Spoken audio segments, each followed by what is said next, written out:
Film industries में काम करते हुए। क्या आप लोगों ने कभी 10-10 शादियां करी हैं? क्या आप लोगों ने अपनी बीवियों को किसी और के सामने परोसा है?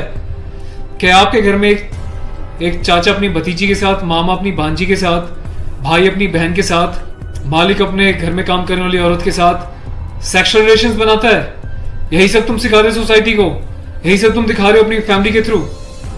बड़ा धिक्कार है, बड़ी शर्म आती है ऐसी पेरेंटिंग पर, ऐसे लोगों पे जो अपने आप को सेलिब्रिटी समझते हैं। पर मेरे लिए तुम्हारे जैसे लोग कुछ नहीं है, कोई औकात नहीं तुम जैसे लोगों की।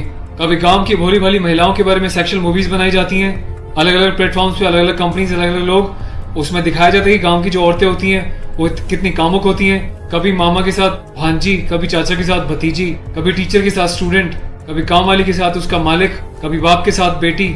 सिर्फ यही सिखाया कि तुम्हारे माँ बाप ने तुम लोगों को? ये जो अश्लीलता है, जो गंदगी तुम्हें खोलनी है, जाके अपने घर में घोलो, अपनी फैमिली में घोलो। मेरे देश को, मेरी सोसाइटी को बिगाड़ने की कोई जरूरत नहीं है तुम लोगों को। दुख तो इस बात का है कि खुद बॉलीवुड के सो कॉल्ड सेलिब्रिटीज, बड़े बड़े स्टार्स, ये लोग भी चुप्पी लगाते हैं क्योंकि इनका धंधा सिर्फ पैसे कमाना है। इन्हें देश के इमोशन से, देश की सेना से, देश की सेना की यूनिफॉर्म से कोई लेना देना नहीं है। इन्हें देशभक्ति सिर्फ नाटक करने के लिए और दिखाने के लिए आती है और पैसे कमाने के लिए आती है। रियल लाइफ में देशभक्ति से इनका दूर दूर तक कोई वास्ता नहीं है। शायद यही कारण है कि अभी तक कोई भी बॉलीवुड से इस बात को लेकर नहीं उठा, किसी ने एकता कपूर को नहीं टोका कि तू किस टाइप की मूवीज बना रही है, किस टाइप की वेब सीरीज बना रही है।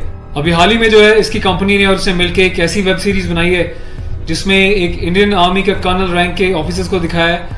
वो जाता है अपनी फील्ड में, पीछे से उसकी बीवी का एक्स्ट्रा मैरिटल अफेयर दिखाया है किसी डॉक्टर के साथ। उस डॉक्टर को अपने घर पे बुलाती है अपने पति की एब्सेंस में और उसको अपने पति की यूनिफॉर्म पहनाती है जिसपे कि नेशनल एम्बलम छपा होता है, कर्नल का रैंक उस पर लगा होता है, आर्मी की यूनिफॉर्म होती है। सेक्सुअल एग्रेशन में उसकी यूनिफॉर्म को फाड़ती है और उसके साथ सेक्सुअल इंटरकोर्स का एक इंडिकेशन दिया जाता है। कहाँ मर जाता है मेरे देश का मीडिया, मेरे देश के so called intellectual, so called media, so called celebrities. सब कुछ तुम लोगों की आंखों के सामने होता है। तुम लोगों की आंखों में इतनी शर्म नहीं है कि खुद तुम्हारे देश की सेना जो 24/7 अपनी जान हथेली पे लेके बॉर्डर्स पे अलग अलग एरियाज में बैठी रहती है, चाहे वो पैरामिलिट्रीज हो, आर्म फोर्सेज में, पुलिस वाले हों, तुम लोगों की आंखों में किसी के लिए कोई शर्म नहीं है।